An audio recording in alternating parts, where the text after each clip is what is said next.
네, 조금 전 2부에서 국민의힘 성일종 비대위원과 함께 서울시장 보궐선거 이야기 나눠봤는데요. 자, 이번에는 박영선 후보 캠프로 가겠습니다. 캠프 집행위원회 부위원장을 맡고 있는 윤건영 더불어민주당 의원 전화로 만나보겠습니다. 나와 계시죠? 네, 안녕하십니까. 네, 윤건영입니다. 안녕하세요. 어제 혹시 TV 토론 지켜보셨습니까, 의원님? 예, 전체는 보지 못했지만 부분은 좀 봤습니다. 조금 전에 이제 그 성일종 비대위원 같은 경우 이렇게 평을 하시더라고요. 그러니까 두 후보 네. 모두 좀 감정선을 좀 넘은 것 같더라. 너무 치열하다 보니까 이런 평을 주시는데 의원님은 어떻게 지켜보셨습니까? 아무래도 선거가 막판으로 가면서 좀 치열했던 그런 면은 있었던 것 같습니다. 그래요. 또 한편으로는 지금 박영선 후보가 오세훈 후보를 향해서 낙인 찍게 하고 있는 거 아니냐, 거짓말이라고 하는 프레임을 씌워서 이렇게 이야기를 하던데 어떤 말씀 주시겠어요? 아닌데 그것은 있는 그대로를 좀 밝혀라. 음, 이게 오세훈 후보가 처음에는 거짓이라면 후보 사퇴까지 하겠다고 당당하게 말씀하셨지 않습니까? 근데 예, 예. 지금은 너무 좀 회피하는데 급급하는 것 같아서 음, 박영선 후보가 하신 말씀 아닌가 싶습니다. 그만큼 내곡동 더 범위를 좁은 생태탕이 이렇게 중요한 겁니까, 의원님? 전 중요하다고 생각합니다. 이게 일각에서는 뭐 네거티브다 이런 말씀도 있는데요. 네. 예, 근데 미국의 닉슨 대통령의 워터게이트 사건을 네거티브라고 하지 않거든요. 즉, 음, 이 정직의 문제는 공직자의 기본 중의 기본입니다. 음, 또 MB의 다스나 BBK에 대해서 음, 또 박근혜 전 대통령의 국정농단에 대해서도 네거티브라고 하지 않습니다. 예. 사실이 아니면 있는 그대로를 밝히면 되는데 음, 자꾸 거짓말을 하니까 일이 더 커지고 꼬이는 거라고 생각합니다. 음, 공직에 나서는 분이라면은 네. 자신을 둘러싼 의혹에 대해서는 소상하게 설명할 책임이 저는 있다고 생각합니다. 아울러서 어제 토론회에서 이제 파이시티 인허가 비리에 대해서도 또 다른 음, 거짓이 또 하나 나왔는데요. 음, 오세훈 후보는 자신의 재직 시절의 일이 아니다라고 했는데 이게 네. 전혀 사실과 다르거든요. 음, 현재 캠프에서 핵심적으로 일하고 계시는 분이 음, 오세훈 시장 시절에 뇌물을 받았던 겁니다. 서울시 공무원으로 있으면서. 그래서 예. 뭐 이렇게 뭐 부끄러움이 없고 음, 이게 사실이라면 피하지 마시고 의혹에 대해 직접 밝히면 된다. 저는 음. 그렇게 생각합니다. 그러면 이게 기억의 오류가 아니라 의도적인 거짓말이다 이렇게 규정하시는 겁니까, 의원님? 예, 그렇습니다. 그러면 그 거짓말을 해야 되는 의도는 어디에 있는 걸까요? 모두가 이게 합리적 의심을 많이 하고 계시지 않습니까? 근데 네. 이걸 자꾸 숨기려고 하시다 보니까 예. 있는 그대로를 밝혀서 아, 내가 측량한 데 갔다. 음. 또는 뭐 정보를 이렇게 좀 사전에 미리 알았다라든지 있는 그대로 밝히면 되는데 예. 첫 단추가 잘못 꿰니까 계속 그 다음 단추가 이렇게 제대로 꿰어지지 않는 그런 형국인 것 같습니다. 근데 오세훈 후보는 어떤 이야기를 했냐면 이해찬 네, 전 민주당 대표도 네. 오세훈 후보가 시장 되기 전에 측량 현장에 간 게 무슨 이해 충돌이냐고 말을 했다면서 그 판단을 존중한다. 이런 말을 예. 했는데 이건 어떻게 평가하십니까? 제가 하나 말씀을 좀 드리고 싶습니다. 오세훈 후보의 처가분들이 그 땅을 상속받은 게 1970년입니다. 예. 그런데 갑자기 35년이 지나서 새삼스럽게 측량을 하게 됩니다. 음. 그리고 측량한 후에 9일 후에 SH공사가 설계 용역을 합니다.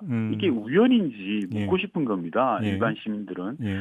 즉 그린벨트 개발 관련한 정보를 정말 아무것도 모르고 측량을 했을까요? 음. 그리고 측량 현장에 오세훈 후보가 갔다는 증언이 한두 분이 아니라 대여섯 분이 나오고 있지 않습니까? 예. 그리고 그런 부분에 대해서 무엇을 숨기려고 하는지 제가 좀 궁금한 것이고요. 음.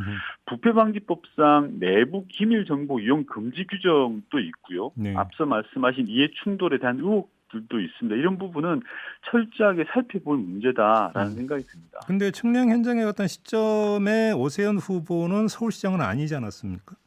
당연히 아닙니다. 하지만 네. 앞서 말씀드린 것처럼 예.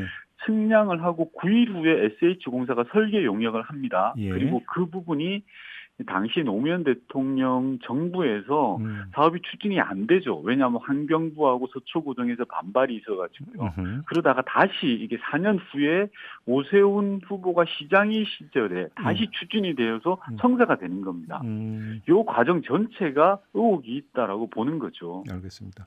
어제 서울시의회가 행정사무조사 특별위원회를 설치해서 진상규명에 나선다 이렇게 밝혔는데 조금 전에 네네. 성일종 의원 같은 경우 이건 그냥 정치 공세일 뿐이다라고 일축을 하던데 어떤 말씀 주시겠습니까?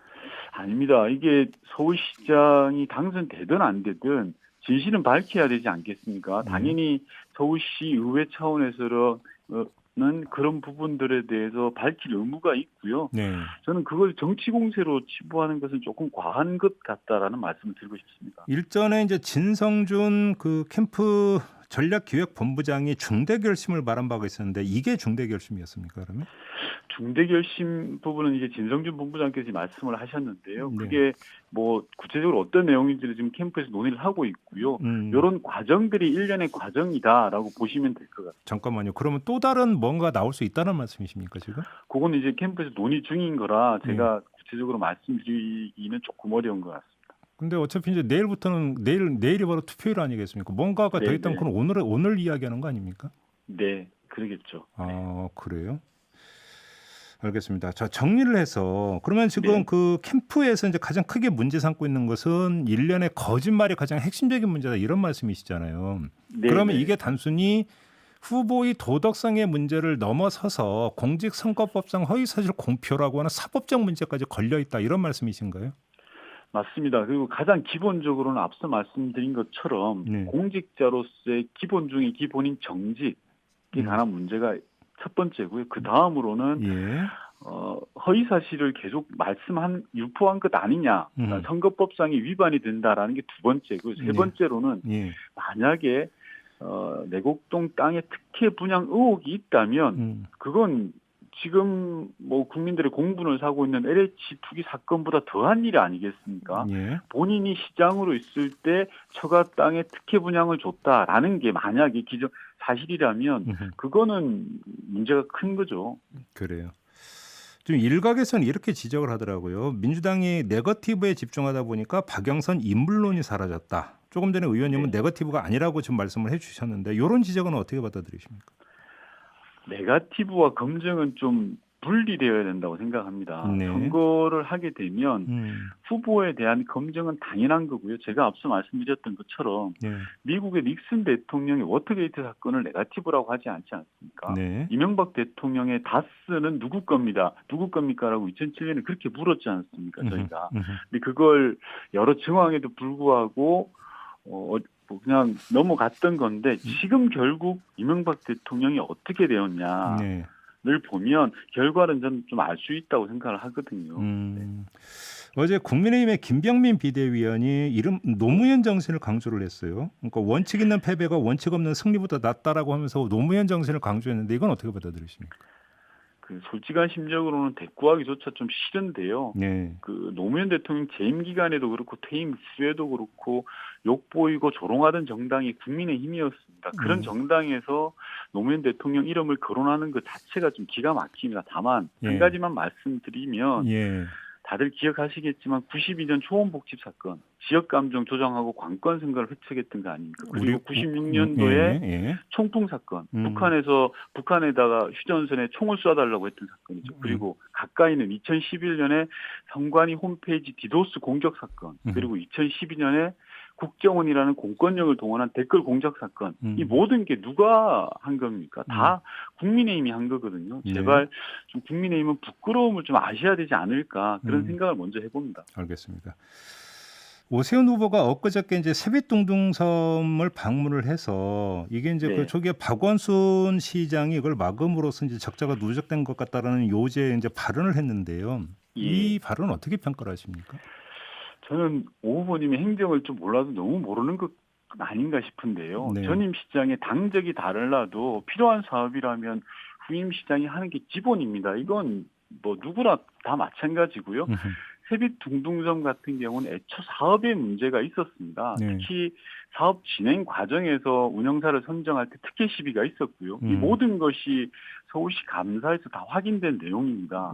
만들 때부터 온갖 잡음이 있었고 만든 후에도 적자가 계속돼가지고 현재 1,000억이 넘는 부채가 누적돼 있습니다. 한마디로 골치 덩어리인데요. 이걸 오세훈 후보만 계속 모르쇠로 일관하고 있는 것 같아요. 어떻게 보면 이럴 땐 좀 이런 말하면 과하지만 뻔뻔한 거 아닌가라는 생각 들고요. 그냥 잘못한 게 있으면 잘못했다고 인정하면 되는데 인정하지 않으니까 이런 문제가 생긴다는 말씀 드리고 싶습니다. 알겠습니다. 자, 사전 투표율이 서울 같은 경우는 21.9%가 나왔습니다. 이 수치 혹시 예상하셨습니까, 의원님? 저는 조금 이게 예상치 못했던 높은 수치라고 봅니다. 네. 이게 사전투표라는 게 뭐 사전에 말 그대로 하는 건데 지금 예상됩니다. 어떻게 분석을 하세요, 이 투표율을? 근데 이제 사전투표가 높다고 해서 전체 투표가 높아질 걸로는 보지 않습니다. 이게 뭐 또 사전투표가 금요일 토요일 날 있었지 않습니까? 그래서 예. 이게 본투표까지의 최종 투표율이 어떻게 될지는 가봐야 된다라는 생각이 듭니다. 그러면 이게 지금 사전 투표율이 높다고 본 투표율이 올라갈 거다라고는 지금 확신할 수 없다라는 말씀이시고. 네, 그렇습니다. 그러면 지금 본 투표율, 그러니까 지금 그 캠프에서 이제 그 분석을 하고 있을 거 아닙니까? 판세 분석을 하고 네. 있을 텐데, 다만 공표를 못 하지만. 예. 그러면 투표율과의 어떤 상관관계도 당연히 분석을 하실 텐데, 지금 그 기준점을 어떻게 잡고 있어요? 그러니까 최종 투표율을? 그 투표율은 50% 안팎이 되지 않을까라는 게 여론조사 전문가들의 대체적인 분석인 것 같고요. 단순 투표율보다 예. 유불리로 따지면 세대별 투표율 그리고 지역별 투표율이 더욱더 중요한 거 아닌가라는 그런 생각을 하고 있습니다. 그렇게 보신 거고. 죄송하지만 요거 하나 좀 여쭤볼게요. 의원님 서울시 네. 선관위로부터 선거법 준수 촉구 그 처분 받으셨죠? 네네. 두 후보 간의 격차가 한 자릿수다 이런 요지에 발언을 하신 게 이제 이게 선거법 위반 소지가 있다 이런 식으로 좀 뭔가 판단 내려서 그러니까 준수 행정처분을 받으셨는데 어떤 말씀 주시겠습니까? 이제 뭐 야구 경기를 예를 들면 심판이 볼 스트라이크 판정을 하는데 여러 가지 뭐 이견을 제시할 수 있다고 저는 생각을 하거든요. 예. 다만 지금 선거 기간이고 예. 심판이 내린 판정에 대해서 제가 뭐라 가타부터 말씀드리는 게 좀 제한적이다라는 말씀을 드리고요. 저는 법적으로나 논리적으로 충분히 다툴 만한 것이다라는 겁니다. 즉 예를 들면 네. 선거법상 안 되는 부분은 구체적 수치를 언급하면 안 되도록 되어 있거든요. 예, 여론조사에. 예. 그런데 이제 제가 말씀드린 게 그 부분이냐라는 게 쟁점인데 뭐 지금 말씀드리는 건 조금 적절치 않아서 말씀 안 드리겠습니다. 다만 한 가지 말씀드리면 뭐 야당 원내대표까지 어제 선관위 항의 방문을 하셨더라고요. 네네. 예.